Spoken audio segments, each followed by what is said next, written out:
అందరికి నమస్తే. Bharat youth TV channel స్వాగతం. ఈ మధ్య కొన్ని కూరగాయల రేట్లు రోజు రోజుకి పెరిగిపోతున్నాయి. ముఖ్యంగా టమోటా ధర గతంలో చూసాం. టమోటా బంగారం కంటే రేటు పెరిగిపోయింది ఒకసారిగా. అప్పుడు 150 అంత ఉంది. ఎప్పుడైతే ఈ మధ్య 2-3 రోజుల నుంచి చూస్తున్నాం మళ్ళీ సడన్గా గతంలో టమోటా రేట్ తగ్గిపోతే మళ్ళీ ఏమైంది, మళ్ళీ తర్వాత ఆ టమోటా ఎంత రేటు పెరిగిపోయిందంటే ఈరోజు మొన్న 80 ఉంటే ఈరోజు 100కి అమ్ముడుపోతుంది ఈరోజు. దానికి కారణం ఏంటి? ఇంకా ఉల్లి ధరలు ఎందుకు ఇంత రేటుని పెరుగుతున్నాయి? కేజీ ఉల్లి ధర 60, ఇంకా ఎంత ఉంది నాకు కరెక్ట్గా తెలియదు. సో అన్నీ చెప్తాను మీకు మొత్తం. ఎందుకు ఇంత రేటు పెరుగుతుంది, ప్రభుత్వం ఏమైనా ట్యాక్స్ వసూలు చేస్తుంది ఏంటది మీకు పూర్తిగా ఎక్స్ప్లెయిన్ చేస్తాను. జాగ్రత్తగా వినండి. ప్రతి ఒక్కటి ప్రభుత్వం చేసిన లోపమా, లేకపోతే ఇది ఎవరు చేస్తున్న, ఇది మనం చేస్తున్న లోపమా, ఇది ఇంకోటి అనేది అది మీరే డిసైడ్ అయిపోండి నేను చెప్పిన దాన్ని బట్టి. సో నేను ఒక విషయం చెప్పదలుచుకుంటాను.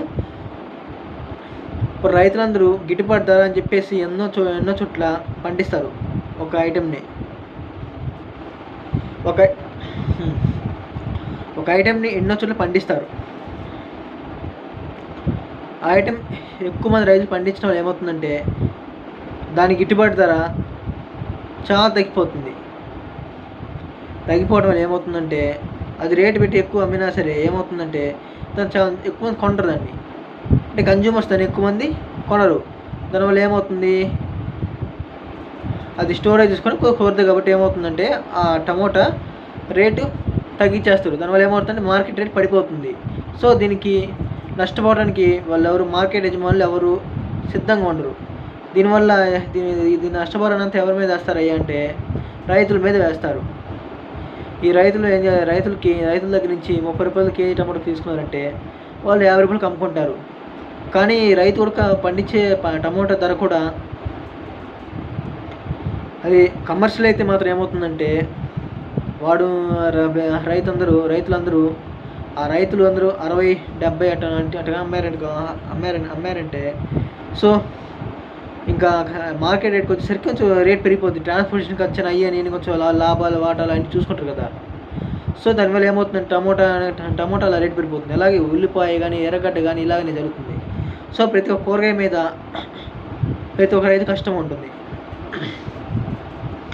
సో ఆ కష్టం ఎలా ఉంటుందంటే గతంలో చూసాం, కేరళలో వరదలు వచ్చాయి, అలానే విజయవాడ సైడ్ వరదలు వచ్చాయి. ఇంకా చాలా చోట్ల పంట చాలా నష్టపోతున్నారు. దానివల్ల ఏమవుతుంది, దిగుబడి తగ్గిపోయింది. టమోటాలు చాలా తక్కువగా వస్తున్నాయి. అది రైతు గతంలో 20 రూపాయలు 30 రూపాయలకి అమ్మే టమోటాని వాళ్ళు మార్కెట్లో రాగానే చాలా తక్కువ అని చెప్పేసి వాళ్ళు హై రేట్ పెంచి అమ్మేస్తున్నారు. ఈరోజు అమ్మేయటం వల్ల లాభపడుతుంది ఎవరంటే మార్కెట్ యజమానులు. మార్కెట్ రిటైల్ ప్రైస్ ఉంటుంది ఎంఆర్పి రేట్ మీద వాళ్ళు అమ్మేస్తున్నారు. కానీ ఇక్కడ నష్టపోతుంది ఎవరైనా రైతు మాత్రమే. అది ఇక్కడ జరుగుతుంది.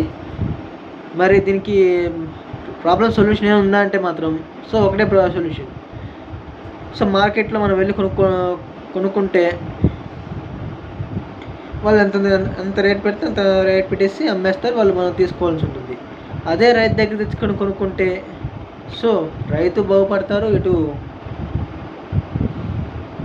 తినేవాళ్ళు మనం బాగుపడతాము. అది బాగానే ఉంటుంది. ఇది మీరు బాగా గమనించాలి. రైతులను మనం ఇప్పుడు చిన్న చూపు చూడకూడదు. రైతు అన్నం పెడితేనే కదా. ఇప్పుడు మన దేశంలో రైతులు ఇప్పుడు గతంలోనే 80-70% మంది పనిచేసేవాళ్ళు రైతులు వ్యవసాయం చేసుకుంటూ.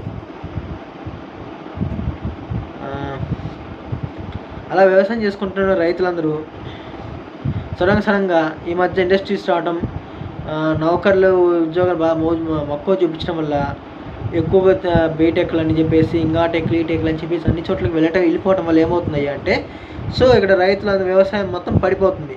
ఇప్పుడు ప్రస్తుతానికి నేను చిన్నప్పుడు సోషల్ చదువుకునేవాడిని. ఇప్పుడు 50%, 55 అట్లా ఉందని చెప్పేసి ఇప్పుడు 40% కూడా పడిపోతున్నాం. ఇంకా భూములు రేట్లు వచ్చేసాయని చెప్పేసి వాటిని అమ్మకానికి పెట్టేసి వాటి మీద ప్లాట్లు పేర్ చేసి అమ్మేస్తున్నారు అవన్నీ. అలా అమ్మడం వల్ల ఏమవుతాయి అంటే పండించడం తగ్గిపోతున్నాం, తినేవాడు పెరిగిపోతున్నారు. కల్తీ జరుగుతుంది చాలా చోట్ల. కల్తీ అంటే మధ్య చాలా చోట్ల జరిగే ఆ కల్తీ గురించి కాదు, ఇప్పుడు దాని గురించి మనం మాట్లాడకూడదు. ఇలా కల్తీ జరగడం వల్ల ఏమవుతుందంటే అనారోగ్య సమస్య స్టార్ట్ అవుతుంది. దానివల్ల చాలా ఇబ్బంది పడుతుంది. అలాగనే ఇది జరుగుతుంది. నెక్స్ట్ వీడియోలో ఇంకో దానిపైన గురించి మీకు ఒక వీడియో చేస్తాను. దాని గురించి ఏంటంటే సో పథకాలు తీసుకోవడం వల్ల జనాలు సోమరిపోతులైపోతున్నారు, వాళ్ళ పేదరికి ఎందుకు తగ్గట్లేదు ఏంటి దానిపైన వీడియో చేస్తాను. సో ప్రత్యేక ఒక దేశం గురించి. సో ప్రతి ఒక్కరు ఆ వీడియో గురించి కూడా కొంచెం వెయిట్ చేయండి. సో మీ అందరికీ ప్రతి ఒక్కరు లైక్ చేయండి ఈ వీడియోని, అలానే ప్రతి ఒక్కరు షేర్ చేయండి ఎవరికైనా నలుగురికి ఈ విషయం తెలియజేయడానికి. అలానే సబ్స్క్రైబ్ చేయించండి. మీకు ఏమైనా చెప్పదలుచుకుని కింద కామెంట్ చేయండి. సో అందరికి బాయ్.